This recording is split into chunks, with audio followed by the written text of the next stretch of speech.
probably led me to be doing what I'm doing today.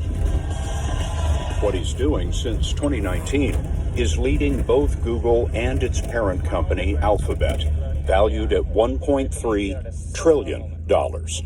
Worldwide, Google runs 90% of internet searches and 70% of smartphones.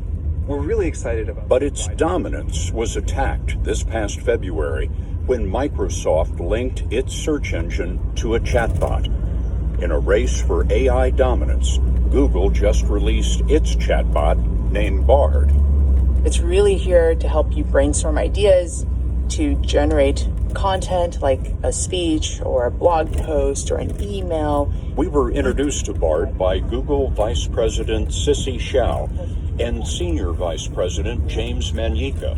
Here's Bard. And the first thing we learned was that Bard does not look for answers on the internet like Google search does. So I wanted to get inspiration from some of the best speeches in the world. Bard's replies come from a self-contained program that was mostly self-taught. Our experience was unsettling, confounding, absolutely confounding. Bard appeared to possess...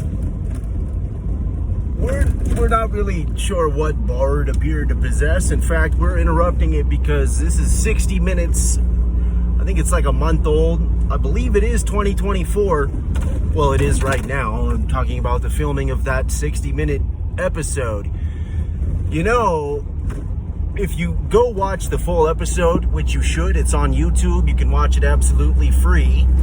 We'll have a link in the detailed description here. You'll notice, like, the first, we would say, 10 to 15 minutes, it felt like, was somewhat pro-China, artificially intelligent race. Silicon Valley is winning, but that might change soon. I mean, it's already changed, right? Like, and basically the engineer of Google's Alphabet companies and etc. The guy started 10 different billion-dollar companies. He's as well as 3 or 4 $10 million companies. And his $1 trillion endeavor is this AI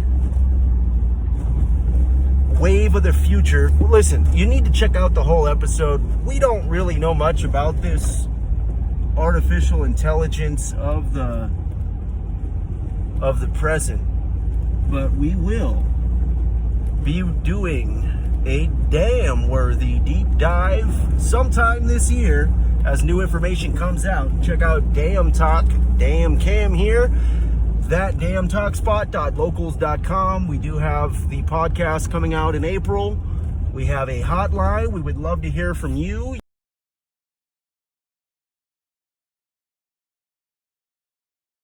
Bard appeared to possess the sum of human knowledge. With microchips more than 100,000 times faster than the human brain. We asked Bard to summarize the New Testament. It did in 5 seconds and 17 words. In Latin. We asked for it in Latin. That took another 4 seconds. Then we played with a famous 6-word short story often attributed to Hemingway. For sale, baby shoes, never worn. Wow.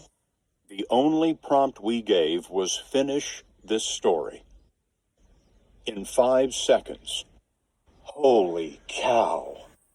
The shoes were a gift from my wife, but we never had a baby. They were... From the 6-word prompt, Bard created a deeply human tale with characters it invented, including a man whose wife could not conceive and a stranger grieving after a miscarriage and longing for closure.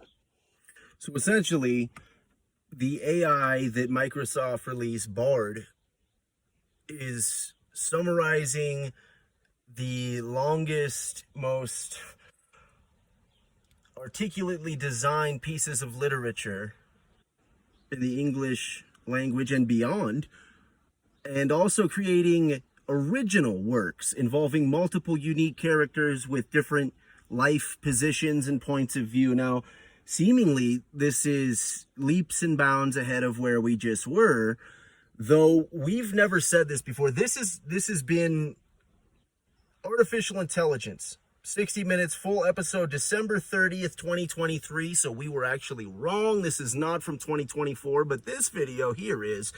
Yeah, so essentially then what we're looking at is 51,000 people who've liked this video, 3,757,000 who've seen it on YouTube. It's not exactly downplayed, right? And if you watch, the first 10 minutes is sort of a history of, we're presuming, artificial intelligence coming onto the map, as well as this guy who is known as the Oracle of AI, Kai-Fu Lee. That is Kai-Fu-Lee. We will find out if he puts his middle name to use while rolling out Alphabets, which is this $1 trillion company seemingly focused on exactly what we are discussing here. Now, before we go into any more of this, in fact, we're not going to go into any more of this. We're going to invite you to simply check that out yourself. And we are also going to say this for the first time, because we will be doing that episode later this year, 2024. Don't just obey. That is the episodic dialectic broadcast. Say that 3 times fast. It's one damn worthy podcast from the Isle of Big, that is Hawaii. And we will be doing the episode on AI, as well as Mr. Musk's take on artificial intelligence. Now, obviously, Elon Musk has been involved somewhat with the development and oversight. Even he was actually working alongside one of the head Google engineers, and Musk is very open about the fact he believed they did not put humanity as a priority. In other words, safety protocols and actually weighing the risks, critically analyzing the possibilities and having safety measures put in place just didn't seem to be as important. So Mr. Musk made that claim and then went out, and the rest is history. So all of this work that he's done for free speech, we're going to propose that, somewhat like us, we don't continue to make these videos and spend hours editing the audio for members only podcast community. We don't do all that work just because we have such a huge heart and we want to give back. Now, sure, that's part of it, but it is also rewarding. We should be getting something from it. Now, we're not monetized yet. We don't have any sponsors, and we only ask you for $1 a month right now. That is until April, when we actually start dropping these full high-quality interviews with members of the community. We now have a hotline, etc., etc. Well, what would you do if you were considering developing your own AI? Just like Bard there, you need a pool of information to draw on. Now, if that's not the internet and OpenAI-sourced ChatGPT-like, robot, essentially, then what it would be is, like Bard, direct learning. So it was a self-taught, self-instructed machine, if you will. Now, imagine if you had a platform where people posted their thoughts, posted their daily whatevers, and you had that entire pool to draw from. Well, it just so happens that Elon Musk purchased Twitter, and though he has done a lot for free speech, and we would almost be willing to bet that that is a symptom. That is just something that is happening because of, right? Like the fact that we are also probably doing stuff for free speech. I mean, we've been shadow banned, and we know that we've ruffled some feathers. Even though we don't have hardly a following, we continue to do this because we know that one day it will pay off, and we don't plan on giving up. In fact, we even acquired the building right there that we now technically own, or we're paying to own. And that right there don't look like much right now, but that is the future site of that damn TalkSpot studio, as well as a couple other endeavors. But that is that's it right there.